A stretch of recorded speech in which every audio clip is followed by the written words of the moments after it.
بسم الله الرحمن الرحيم الحمد لله والصلاة والسلام على رسول الله وعلى آله وصحبه وعلى السلام عليكم ورحمة الله وبركاته.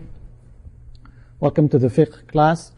Today inshallah we will discuss Ahkam al-Adahi, the rulings of the slaughter.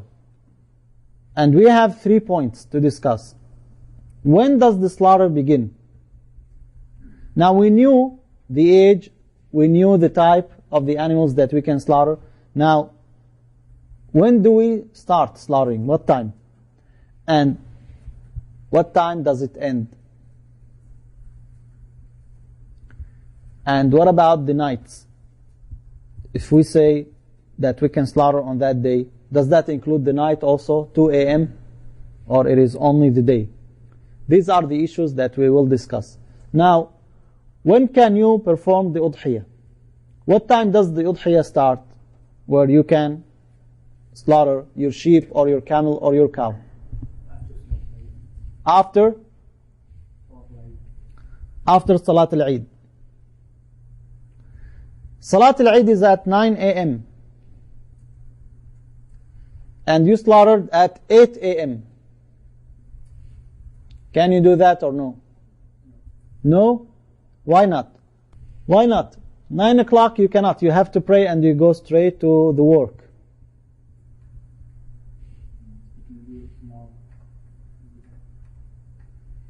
Can you slaughter your udhiyah before the Eid prayer?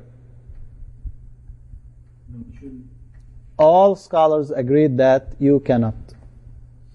All scholars agreed that you cannot. Okay.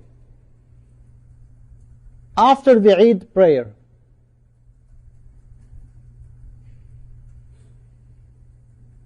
can you slaughter? Yes. What about the slaughter before the Imam? You prayed the Eid at 9 o'clock and the Imam was busy, and at 10 o'clock he slaughtered. You slaughtered at 9:30.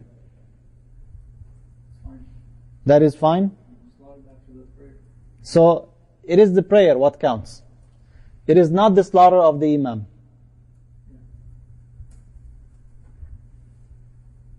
Why? What's the hadith of the Prophet ﷺ? He said hasten for Eid al-Adha, so that the people have time. Yeah, and that's what the Imam tried to do, but he was caught up with some people with that. So you don't care, you slaughter. There's nothing to indicate that it's... There is nothing to indicate that you follow the Imam. that the slaughtering is subjected to the Imam. Actually, there is a narration that the Prophet ﷺ commanded Abu Burda radiallahu anh, who slaughtered before him, to slaughter again. So based on that, some scholars said your slaughter has to be after the Imam, not before him. Yes, it has to be after the Eid prayer, and it has to be after the Imam as well. But what if the Imam did not slaughter?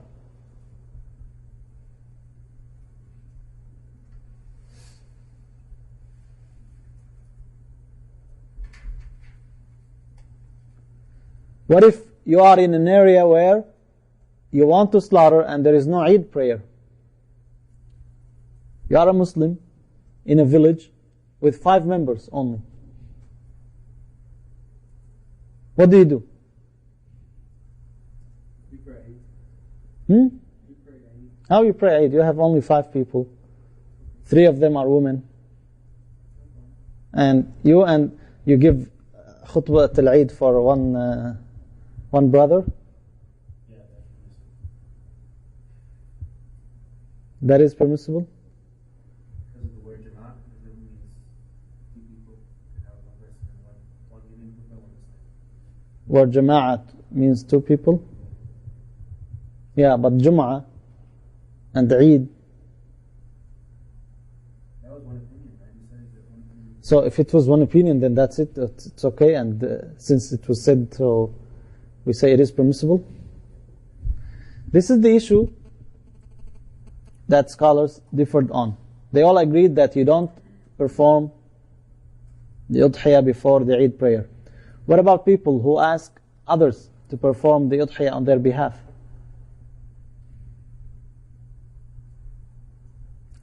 In other countries, they pray Eid before us. And they slaughter while it is still 4 a.m. in our time, our local time. And this is before the Eid prayer. We prayed at 8 o'clock. So they slaughtered 4 hours before our Eid prayer. The day before. This is an issue that we get asked. Yeah, so what do you give the answer? It's your prayer that counts. What? It's your prayer that counts. Your prayer. So it is not valid. Whoever sent money or sent udhiyah to be slaughtered in Bangladesh, in India, in Pakistan, in all these countries, it is invalid. What? It's a good issue. It's a good issue to what? To address. That's the time to address it. My salah. My salah, again, it is at 8 o'clock. They slaughtered at 4 o'clock. It is not valid. On what grounds it is not valid? But it's your slaughter. You're not the one who's slaughtering it.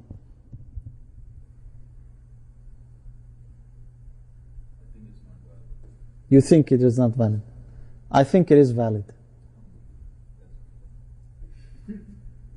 As long as the udhiyah is slaughtered after the Eid, in that location, in that locality, then it is valid.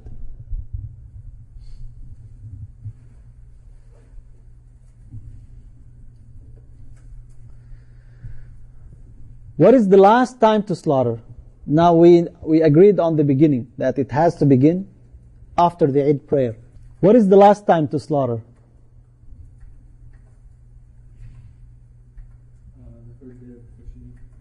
The third day of Tashriq. What is that, the third day? Tell me in numbers. We have 10th, which is the day of Eid. So on what day? By 13th? 13th. So how many days do we have for slaughtering? 4 days? How many days do we have for slaughtering? 4 days or 3 days? 4 days.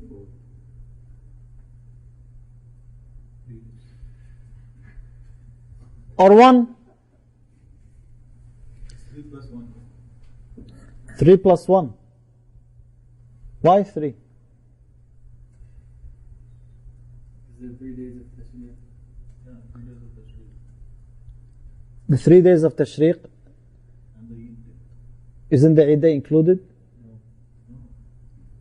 So it is day of Eid, 1, 2, 3. 3 days of Tashriq. That's the opinion of who? Because some scholars said it is only the day of Eid that you sacrifice him. Other scholars said it is the day of Eid and 2 days after.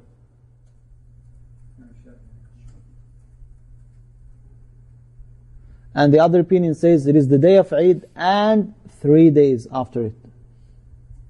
So you have actually 4 days. You have actually 4 days. But there are 3 opinions. And the opinion actually of the majority that it is the day of Eid and 2 days only, not 3 days. According to Imam Shafi'i and Imam Al-Awza'i, rahimahumullah, it is what? 4 days.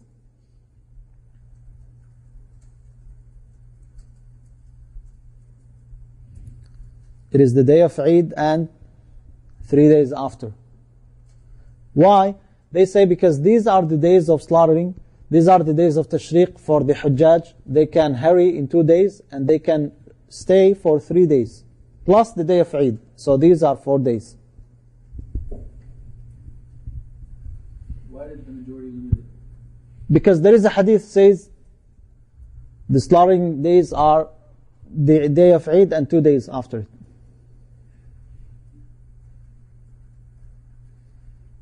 Who said 1 day? Some scholars. They're not from the major schools. They are followers.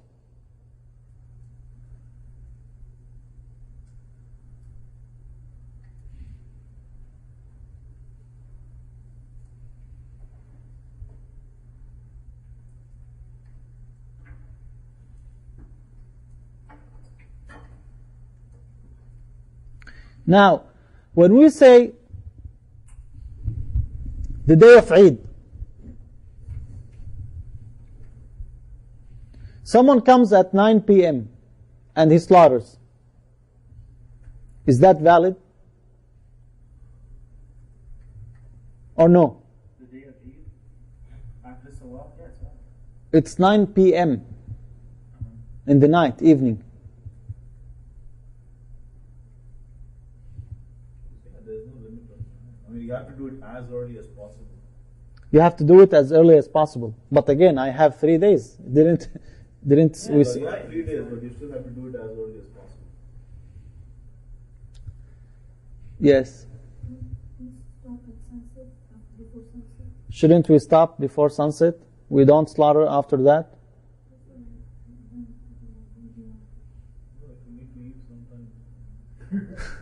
You need to eat in the evening. Do you slaughter in the evening or no? There's no time limit on that. There is no time limit. How there is no time limit? When the Prophet ﷺ he says the days of Eid. No, that time limit is there, but I meant What do you mean? in the day you can slaughter any time, as long as the Eid Salah is finished. So when we say day, what does that mean? Day and night. When you say day, it means day and night? Did the Prophet ﷺ say the day of Eid or the day and night?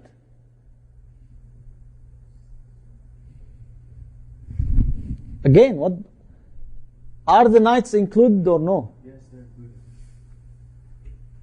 They are included? On what grounds? In general, You have the time frame between 4 days or 3 days. Yeah, 4 days, but again, you just said 4 days. Did you say 4 days and nights? you don't have to say day and night. You don't have to say it's assumed. You don't have to say it's assumed. Who assumed it? Understood. How it is understood? Use it both. Everybody knows. It's used both. When you say Everybody knows?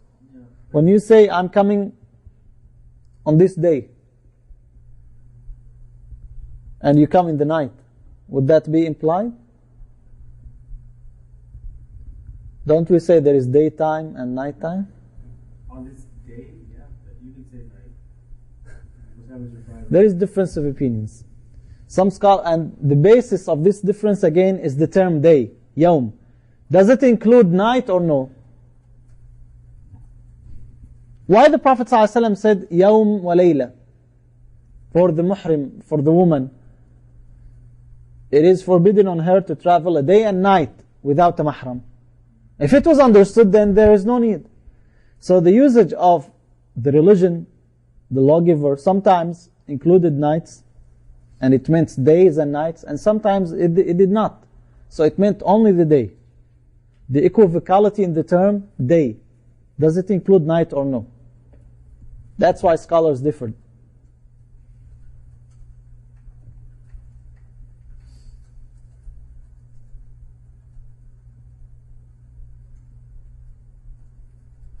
Okay. Now, what about the meat? We slaughtered, we have good meat, fresh meat. What do we do with that meat? Split it into 3. Split it into 3. Why? That's the sunnah. I want to have it all. I've been hungry for... Not this sacrifice. Not this sacrifice. Why? What is the sacrifice? Isn't it to shed blood? And I did that. I want to eat the meat now. What? You have 1/3. it's better if you divide it into 3. It's better, but I don't want the better. It's better to feed myself. I'm hungry, so I will... Hungry, you deserve it. I guess it should know. It's better if you divide it. can I have it all? No? You can, yes. You can. No, but I mean, you really shouldn't because you're treated as a worship. You should do it. Okay, you say I shouldn't, then that's fine. I will not eat at all. I will give it up all. What? Can you give it up all? That you can. You can? Why? Because you're giving just your part. It's your part to do whatever you want. You don't eat. Do you agree with him? You can do whatever, Sheikh, but it's better if you divide You can do whatever. No. But it's better if you divide it into three, but you can do whatever. What do you do with this slaughtered meat? With the meat of the sacrifice? Again, go to the evidence. What does Allah subhanahu wa ta'ala say in the Quran? In Surah Al-Hajj. فَكُلُوا مِنْهَا وَأَطْعِمُوا الْبَائِسَ الْفَقِيرِ. Eat from it and feed the needy, the poor, the destitute. What does it mean? When you read this ayah, what do you understand from it? What do you understand from it? Allah is telling you, eat and feed. So do you have to eat and feed? You have to feed. You have to feed, but you don't have to eat. So the ayah is null. No, the ayah is not. Then what's the meaning of the ayah? When Allah subhanahu wa ta'ala says, فَكُلُوا فَكُلُوا. This is amr, this is a command. Eat from it. If you're allowed to do it overseas, you know, and it's your share, so you can give it away. Who said it is allowed to do it overseas? Scholars. Sheikh, they just take tickets and give it. You can buy tickets and give it, so it should be okay. It should be okay. Yes. But you can't keep it all. No, according to the ayah, you have to do it like that. You have to eat some and give some. So how do you interpret the ayah again? فَكُلُوا مِنْهَا وَأَطْعِمُوا الْبَائِسَ الْفَقِيرِ. It's good if you do it. Only it is good. So if it is good, then I want to eat it all. Yeah, That's fine? No. Didn't the Prophet say that you have to eat from what you slaughter? Did he said that? You tell me, did he or didn't he? Can you find out? Can you find out for us? You don't have to. You're not sinful for not eating. You're not sinful from not eating. And you are sinful if you did not give up some of it. What is the evidence for it? You mean what? Because you don't have to do it in the first place. You don't have to do it in the first place. And now you have to eat from it. Or you don't have to eat, but you have to give some of it. See, you are inconsistent. Yeah, you are. The recommendation, of course, according to all scholars, is to divide it to 3 shares. According to the Zahiriyya, you eat and you give, according to the ayah. But the sunnah of the Prophet ﷺ that you divide it. 1/3 for you, 1/3 as a gift, your relatives, your neighbors, the imam of the masjid. 1/3 in charity. But is this division mandatory?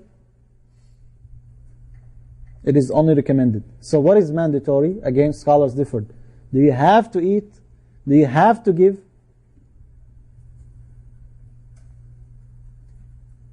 Okay. Can you sell the meat? No? Why? It is sacrificed. I sacrificed. According to the sunnah of the Prophet ﷺ, I divided it to 3 parts. Okay? MashaAllah, this sheep was really big. So I got 5 pounds. And I donated 5 pounds. And I gifted 5 pounds. I did that. My 5 pounds, now I want to sell it. Now, there was a disease, virus, that killed all the sheep and the meat price just jumped. Skyrocketing prices. So now, the 1 pound is for $50. So I say, this is $250. That's a good money. Can you sell the meat? Why not? I mean, your whole reward will go away. Why? I already gave 1/3. You said divide it to 3/3. I divided it. Now I don't want to eat from it. I just want to sell it. Why?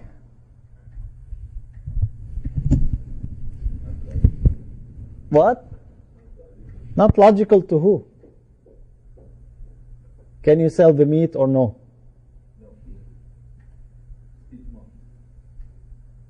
Ijma'. But this one's chicken. Can you or can't you? There is an agreement that you cannot sell the meat. You cannot sell the meat. What about not selling it but exchanging it for the butcher who skinned and cut the meat? No, again, you cannot. You cannot. Okay, fine. I will not sell the meat. What about the skin and the wool? The leather? Well, it will go and it will be thrown in the trash. So I took it. I cannot sell it. I cannot sell it? Okay, fine. I took it. I tanned that skin and I made a jacket out of it. Is that fine? Yes or no? But you don't keep it, you give it. I give it? Why? Come on. See how much you are inconsistent? Because you can keep the meat, but you cannot keep the skin. I took the skin, I tanned it, and I made a jacket. Can I wear it? Can I wear it or no? Of course I can. I said, okay, I don't need the jacket. I will sell it. No, you can't. La ilaha illallah. Why? You can't make any money out of this. You can't make any money out of this? No, you cannot. Why? You cannot. It's not. No. Here, some scholars said you can exchange benefits, but not money, not cash money. Other scholars said you can sell it. And the rest, they said, no, you cannot sell it. So there is 3 opinions. They say the skin and the wool does not take the ruling of the meat.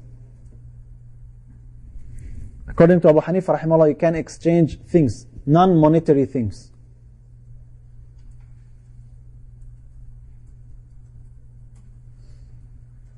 Next is the book of slaughtered animals. Now, we're moving from the day of Eid and the sacrifice to animals in general. And this is a very important book. In this discussion, first we will discuss the subject matter of slaughter and sacrifice. Then we'll discuss the description of slaughter and sacrifice.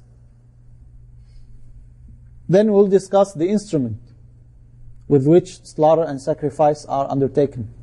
What kind of knives, swords, rocks can you slaughter with that or no? Conditions of lawful slaughtering. Persons who slaughter. These are the 5 topics in this chapter. And the first is the subject matter.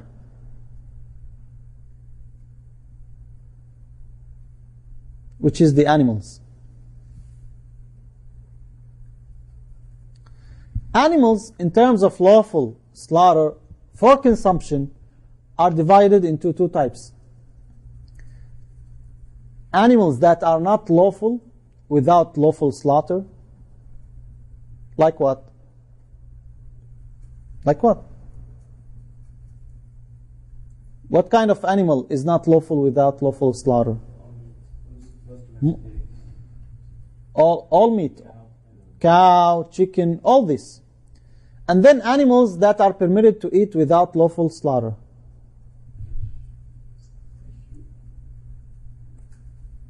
Locust. Okay. Here is very important rule, and I leave it to you to read it.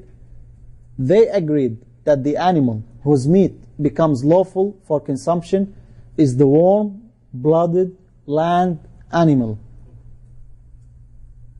land animal.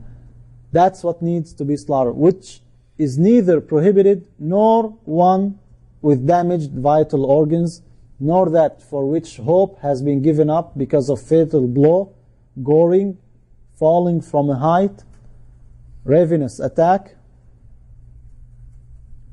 by predator or disease.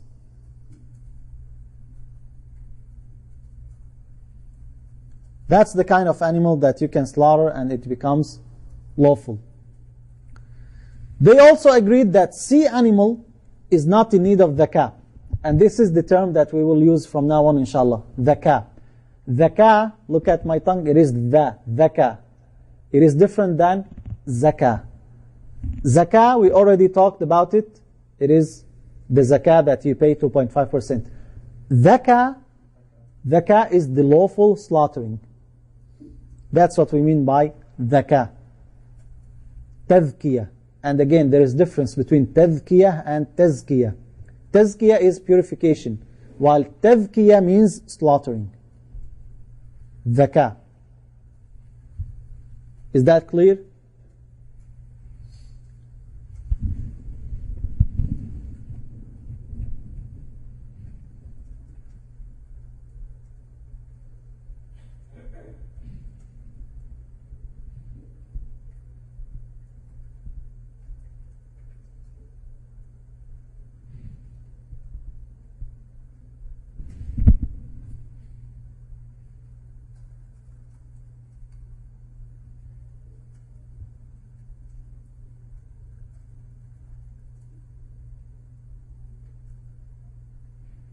Now, after their agreement, we will come to the issues of disagreement.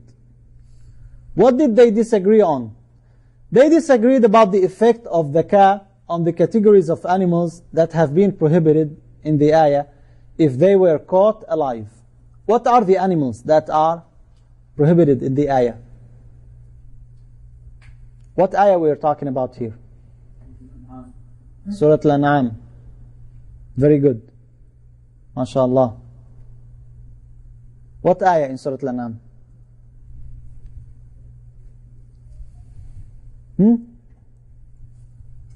We need to read the entire surah? What ayah is it? You're talking about whatever's caught? We're talking about types of animals that are prohibited because their death happened either because of goring, because of fatal disease, blow, or these things. Where is that mentioned?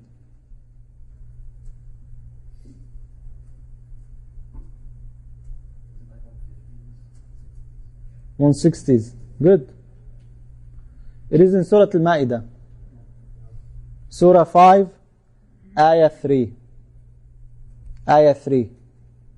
حرمت عليكم الميتة والدم ولحم الخنزير وما أهل لغير الله به والمنخنقة والموقوذة والمتردية والنطيحة وما أكل السبع. These are the prohibited ones.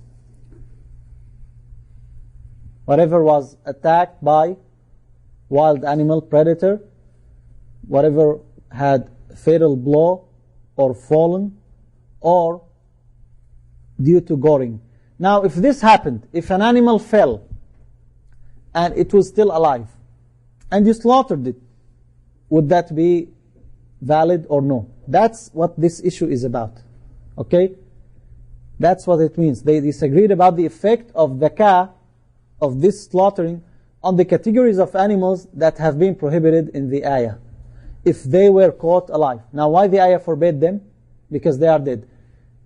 A lion came and took a chunk of the meat of a deer from the leg. And then you came and the lion ran away. The deer is still alive and you slaughtered that deer. Can you eat it or no? That is the issue here. Also, the effect of zakah on animals whose consumption is forever prohibited. What about slaughtering an animal who's already prohibited, like what? Pig. Lion. Are you allowed to eat lion? So why you slaughter it? We will know. There is a reason. The effect of zakah on a diseased animal that has a disease. These are issues of disagreement. We have, I believe, 6. Number 4, whether zakah of the fetus is achieved by the zakah of the mother. That's an issue of disagreement. You slaughter an animal and you find out that it had fetus. Do you eat it or you throw it? Whether there is zakah for locust. Do you do zakah for the grasshopper?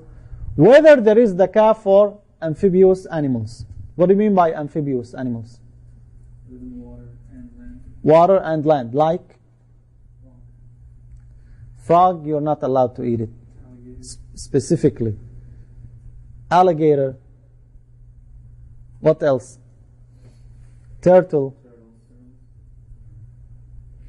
Okay. Crab.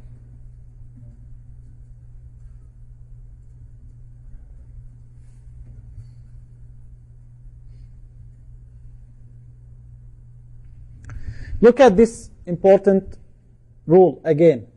They agreed about animals that have been choked, struck by a blow, have fallen, are gored, or are attacked by a predator, that if the strangulation or fall or the strike or any of this has not left them in state in which there is no hope for them, the zakah will be effective. It will be effective. What does that mean?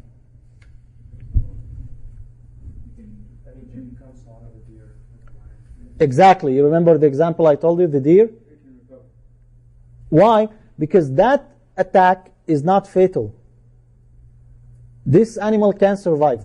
Or that fall is not fatal. Again, this animal can survive. So they all agreed that the zakah will be what? Effective. That's what this means.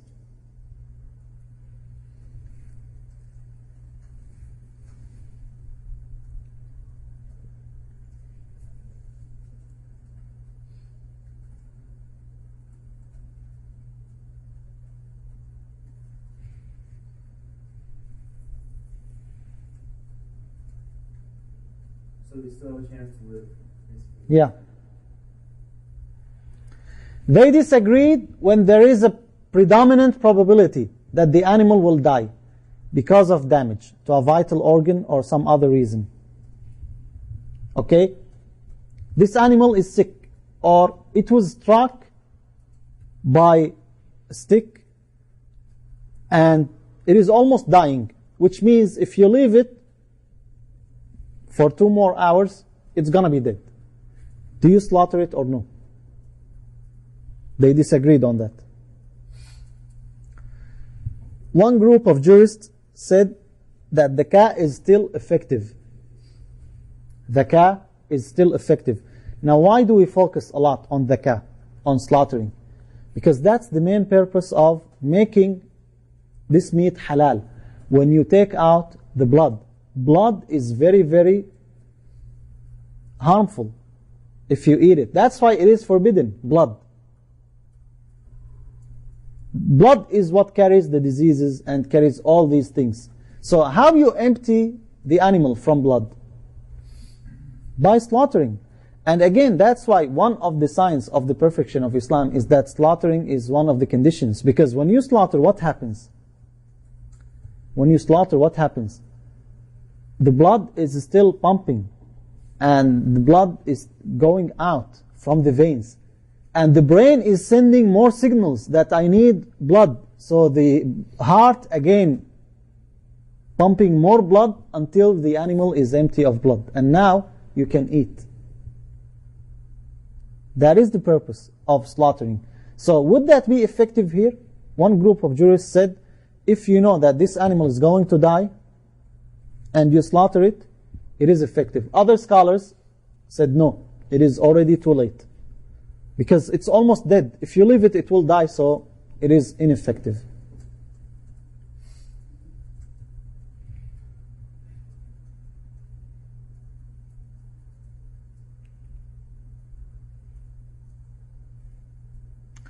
And we'll stop here inshallah. هذا وصلى الله وسلم على محمد وصحبه أجمعين.